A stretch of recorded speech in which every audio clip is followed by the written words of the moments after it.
This story is very meaningful. Everyone should hear it. Listen to Brian tell the story. My name is Ashley. I'm 25 now, but the scars of Pine Grove still cling to me like damp rot on old wood. I grew up counting empty bottles instead of stars, in a town where the river smelled of rust and despair, and the only lullabies were the wails of sirens cutting through the night. I fought tooth and nail to claw my way out of that hellhole, to build something solid, a life with a steady job, a house in the suburbs, a car that doesn't cough black smoke. But none of it means a damn thing without my little sister Lily. She's 11, trapped in the same nightmare I escaped, and I've spent years plotting to save her. This is my story, every brutal step of it, and it starts with the night I almost lost her for good. It was a Saturday in March 2025, just a week ago. I'd driven back to Pine Grove, my sleek SUV a stark contrast to the crumbling streets I used to walk barefoot. The air still carried that sour tang of river rot and regret, a smell that clung to my clothes no matter how far I'd run. I'd invited my parents, Frank and Holly, to my new house, dangling the bait of my success like a carrot in front of starving mules. They showed up right on time, their greedy eyes gleaming like they'd hit the jackpot, but they weren't alone. Eddie Snake Malone, their sleazy drug-dealing buddy, tagged along uninvited, his wiry frame slinking out of their beat-up pickup like a shadow I couldn't shake. I'd planned to trap them into signing over custody of Lily, to use their own greed against them, but Eddie smelled a rat. I could see it in the way his lips curled, the way his fingers twitched toward the pocket of his stained jacket. The day started smooth enough. I picked them up at 10, Mom in a tacky dress she'd probably lifted from Target. I caught the flash of a price tag under her arm. Dad in his rumpled tie he only wore to DUI hearings, and Lily in her school uniform, the only thing she owned that wasn't frayed to threads. The drive was a tightrope walk. Mom gaped at every manicured lawn we passed, muttering, "Look at that, Frank. We could fit right in," her voice thick with wine-soaked daydreams. Dad kept yammering about how I got my money sense from him, his laugh a gravelly rasp that made my jaw clench. Lily sat quiet in the back, her bony knees pressed together, but every time our eyes met in the rearview mirror, I felt her trust, heavy and fragile, resting on me. When we pulled into my driveway, Mom let out a theatrical gasp, clutching her chest like she'd stepped into a movie. My house wasn't a mansion, but compared to Pine Grove's sagging shacks, it might as well have been. Dad's gaze darted to the neighbor's boat, his wheels already turning. I could practically hear him calculating how much he could pawn it for. Inside, they went full tilt into their act. Mom flitted around my living room cooing, "This'd be perfect for my figurines," like her box of chipped porcelain cats was some heirloom collection. Dad paced the garage, muttering about turning it into a workshop, his hands stuffed in his pockets like he owned the place. I nodded along, my stomach churning, letting them dig their own grave. Lunch was where it started unraveling. I'd ordered a spread, sandwiches, salads, a few bottles of wine to loosen them up. Mom downed 3 glasses in 20 minutes, her laugh growing louder, sloppier. "We've been thinking," she slurred, leaning across the table. "This neighborhood's nice. You've got all this space, Ash. We could move in, help out." Dad jumped in, his voice oily. "I could fix things up. You don't need to be rattling around here alone." I kept my face neutral, but inside I was grinning. They were playing right into my hands. Then Eddie spoke up, his voice cutting through like a rusty blade. "You're awfully quiet, Ashley. What's the catch?" He'd been lurking by the patio door, picking at a sandwich, his dark eyes flicking between me and Lily. My pulse quickened, but I shrugged, casual as I could manage. "No catch, Eddie. Just thought they'd like to see what I've built." He smirked, unconvinced, and I felt a prickle of unease. Lily shifted closer to me, her shoulder brushing mine, and I squeezed her hand under the table. "Stay calm," I told her with my grip. I got Lily alone later, pulling her into my home office while Mom and Dad bickered over which bedroom they'd claim. The second the door clicked shut, she crumpled, tears spilling down her cheeks. "They sold my bed last week," she whispered, her voice raw. "Said it was for bills, but I saw Eddie counting the cash with Dad." My chest tightened, a hot flare of anger surging through me. She kept going, words tumbling out, showers at school because the water's been off for months, strange guys crashing in the living room, Eddie's pals who'd leer at her when she walked by. I pulled her close, her thin frame shaking against me, and murmured, "Not much longer, Lil. I promise." Downstairs it was chaos. Mom had found my wine stash, her voice echoing as she rifled through cabinets, bottles clinking like a drunk symphony. She was half singing, half shouting about how fancy my kitchen was, her words slurring into a messy tangle. Dad was on the phone, pacing the living room, bragging to some bar buddy about his daughter's big score. His laugh grated on me, loud and hollow, like he'd already claimed my house as his own. I caught Mom shoving my silver candlesticks into her purse, her fingers clumsy and bold, the metal glinting against the cheap fabric. "Put it back," I said, my voice low and hard, cutting through the noise like a knife. She froze, her hand hovering, wine-flushed cheeks paling for a split second. "Just looking," she stammered, but her eyes darted to Dad, pleading for backup. He stepped in, all false charm, leaning against the counter with a grin that didn't reach his bloodshot eyes. "Come on, Ash, how about a loan? Just till we're settled." I stared them down, my blood simmering, a slow burn spreading through my chest. I said nothing, letting the silence stretch, heavy and sharp. The trap was set, they just didn't know it yet. I turned away, pretending to adjust the blinds, but my mind was racing. Every move they made was predictable, every word a thread in the web I'd been weaving for years. I could hear Lily upstairs, her quiet footsteps padding across the hardwood as she explored her maybe future room, and it steeled me. This wasn't just about me anymore, it was about her, about keeping her safe from the wreckage they'd drag her back into. But then the front door creaked open, and my stomach dropped. Eddie Snake Malone slithered in, uninvited, his boots scuffing my clean floor. He was wiry and twitchy, his leather jacket stained with grease and God knows what, a cigarette dangling from his lips. "Nice place," he drawled, his voice a slow drip of venom, eyes scanning the room like a predator sizing up prey. Mom perked up, waving him over like he was family. "Eddie, you made it." Dad clapped him on the shoulder, oblivious to the tension coiling in my gut. "Didn't know you were coming," I said, keeping my tone even, though my pulse thudded in my ears. Eddie smirked, flicking ash onto my rug. "Frank said it was a family thing. Figured I'd see what all the fuss was about." His gaze lingered on me, too long, too knowing, and I felt a chill crawl up my spine. He wasn't just here for the free food. He'd sniffed out something off, and I couldn't afford him poking holes in my plan.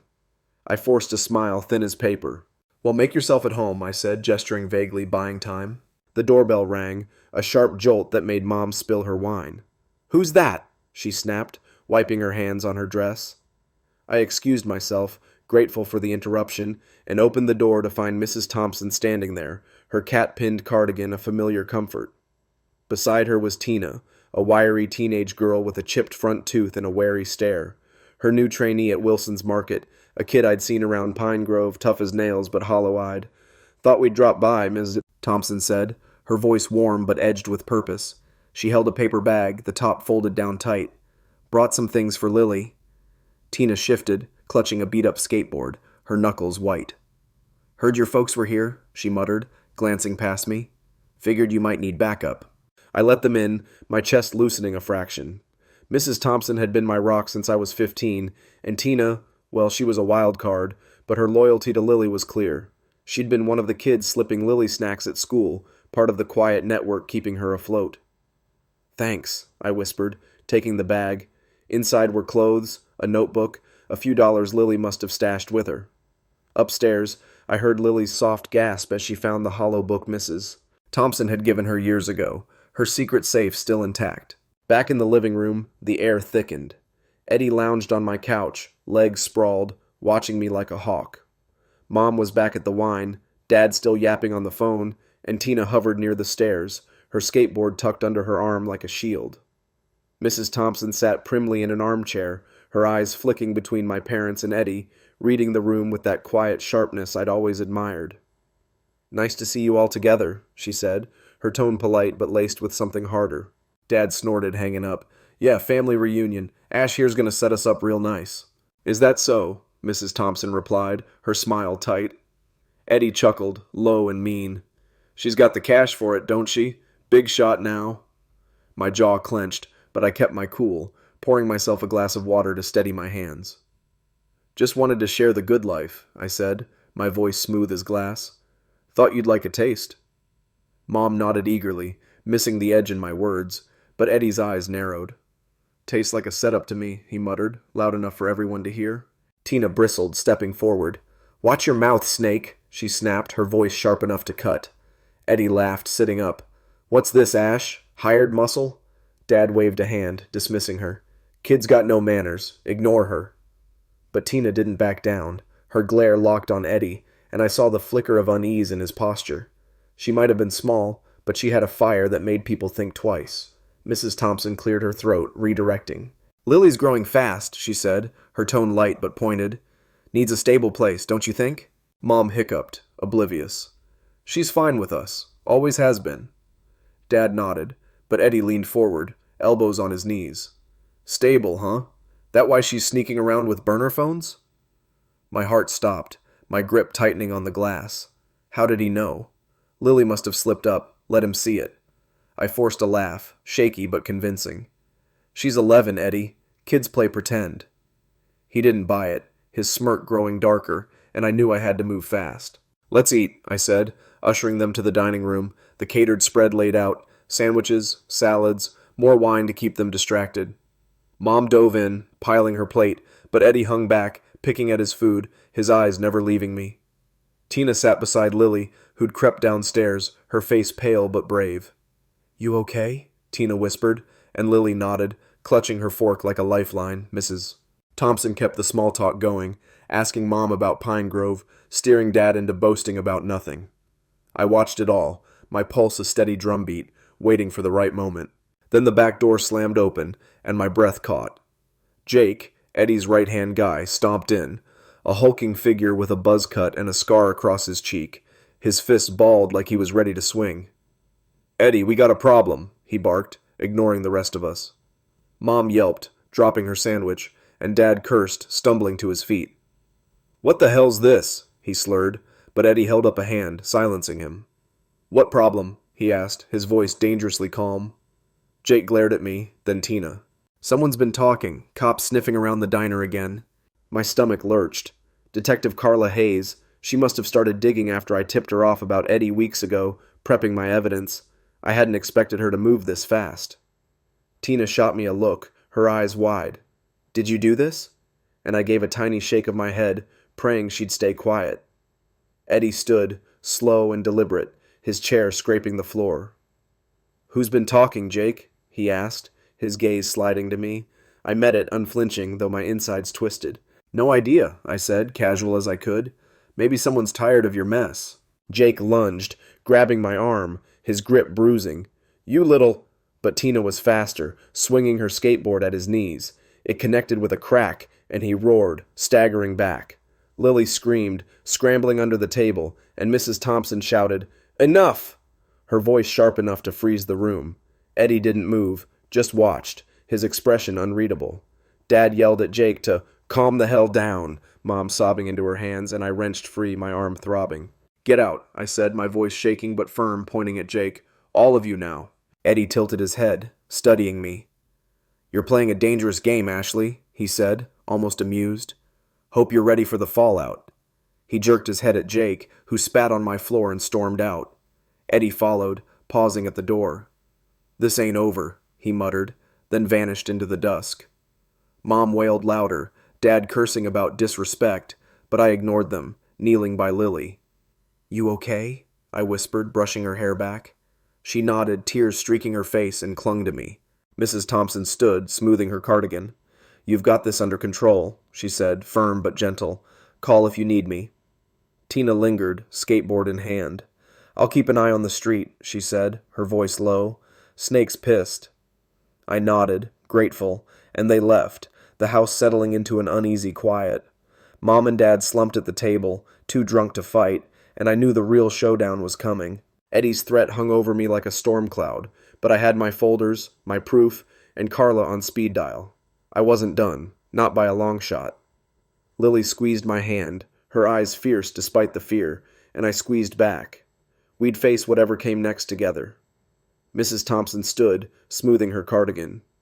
"You've got this under control," she said, firm but gentle. "Call if you need me." Tina lingered, skateboard in hand. "I'll keep an eye on the street," she said, her voice low. "Snake's pissed." I nodded, grateful, and they left, the house settling into an uneasy quiet. Mom and Dad slumped at the table, too drunk to fight, and I knew the real showdown was coming. Eddie's threat hung over me like a storm cloud, but I had my folders, my proof, and Carla on speed dial. I wasn't done, not by a long shot. Lily squeezed my hand, her eyes fierce despite the fear, and I squeezed back. We'd face whatever came next together. The silence didn't last. Mom hiccuped, her head lolling as she reached for another bottle, and Dad muttered something about fixing this mess, his words slurring into nonsense. I stood over them, my shadow falling across the table, and pulled the manila folders from my bag. The weight of them in my hands felt like justice, years of pain distilled into ink and paper. "We're not done talking," I said, my voice steady, though my chest ached with the ghosts of every bruise, every broken promise. I slid the folders toward them, watching their bleary eyes sharpen with confusion. "What's this crap?" Dad grunted, flipping one open, his fingers smudging the edges. "It's everything," I said, leaning forward, my gaze locked on his. "Drug deals in your living room, Eddie's crew, on video, Lily's missed school days, her hunger, the bruises you pretended not to see, 3 evictions in a year. I've got logs, photos, statements from half of Pine Grove." I pushed another folder at Mom, who flinched like it might bite her. "This is a custody transfer for Lily. Sign it, and this stays quiet. Refuse, and it all goes to CPS and the DA." My words hung there, cold and final, and for a moment the only sound was Mom's ragged breathing. She broke first, a sob tearing out of her as she clutched her hair. "Ash, please, we can do better, we can—" But Dad cut her off, slamming his fist on the table, the empty wine bottle wobbling. "You think you can scare us with this? Nobody's taking my kid?" His voice cracked, bravado crumbling under the weight of his own lies. I didn't blink, didn't waver. I pulled my laptop from the counter, opened it, and hit play. The screen glowed with grainy footage. Eddie counting cash with Dad in the background, Mom sprawled on the couch, Lily curled in a corner, her bunny clutched tight. Their faces went slack, the color draining like water down a rusted drain. "The DA will believe this," I said, my tone flat, unyielding. "So will a judge." Dad's hands shook, his mouth opening and closing like a fish out of water. Mom's sobs turned shrill, her fingers clawing at the table. "We're family, Ash. You can't do this," she wailed, but I just stared her down, my heart a stone in my chest. "Family doesn't sell their kid's bed for a fix," I said, and Lily's grip tightened on my hand, her breath hitching. The back door creaked then, and Eddie stormed in, Jake at his heels, their boots thumping like thunder. "What's this I hear about papers?" Eddie snarled, his eyes wild, cigarette ash falling onto my floor. He'd overheard. Tina must have missed him doubling back. Jake cracked his knuckles, looming behind him, and my stomach twisted. "You're done, Snake," I said, stepping in front of Lily, my voice steady despite the fear clawing up my spine. "Walk away or this video goes live."